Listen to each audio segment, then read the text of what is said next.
Năm nay Noel trù ngặt hối đó đi về ôl chim cray nhi cray dọc giang đi lên nào. Năm nay Noel trù ngặt hối lắng mơ về ôl chim đó như cái gấp vàng đi mang tay. Ô Noel Noel năm nay nhằm ăn lời gió tan khắp. Ô Noel Noel năm nay nhằm ăn lời gió lại khắp.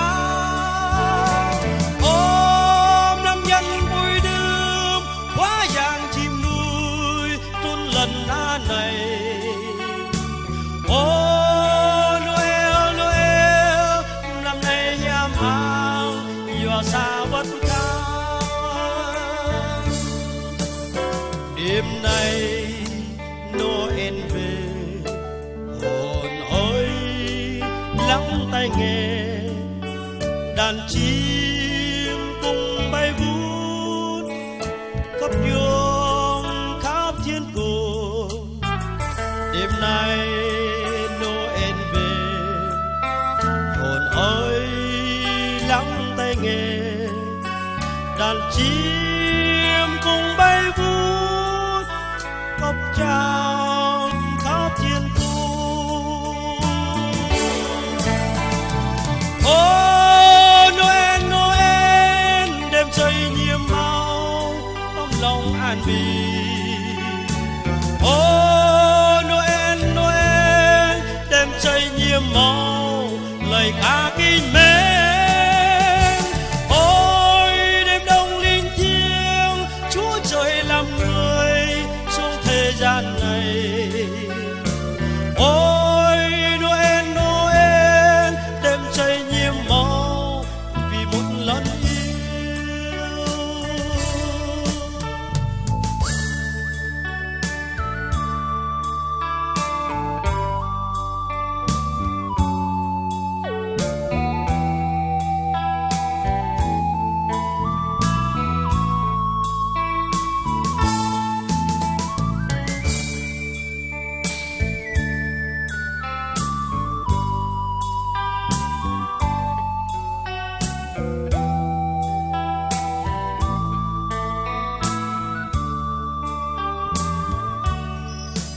Năm nay Noel trù ngặt hối đó đi về ôl chim đó nhím cái gấp vàng đi lên nào.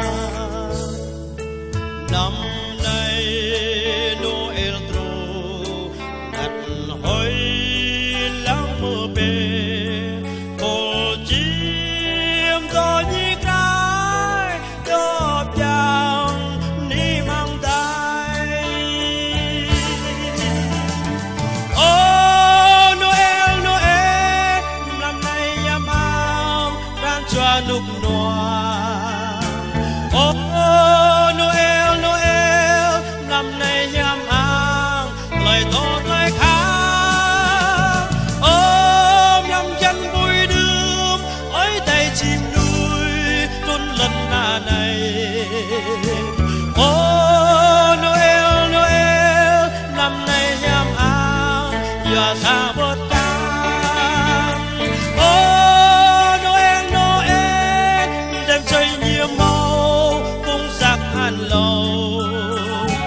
Ôi Noel Noel đêm trời nhiệm màu lời ca kinh mến. Ôi đêm đông linh thiêng Chúa trời làm người trong trần thế này. Ôi Noel Noel đêm trời nhiệm màu vì một lần yêu. Ôi Noel Noel đêm trời nhiệm màu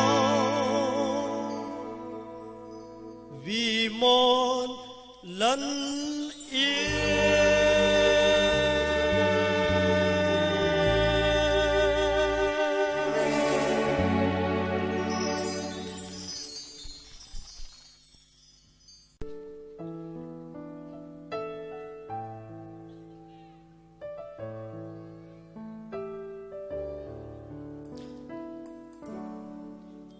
Năm nay Noel tru ngặt hối đó đi về.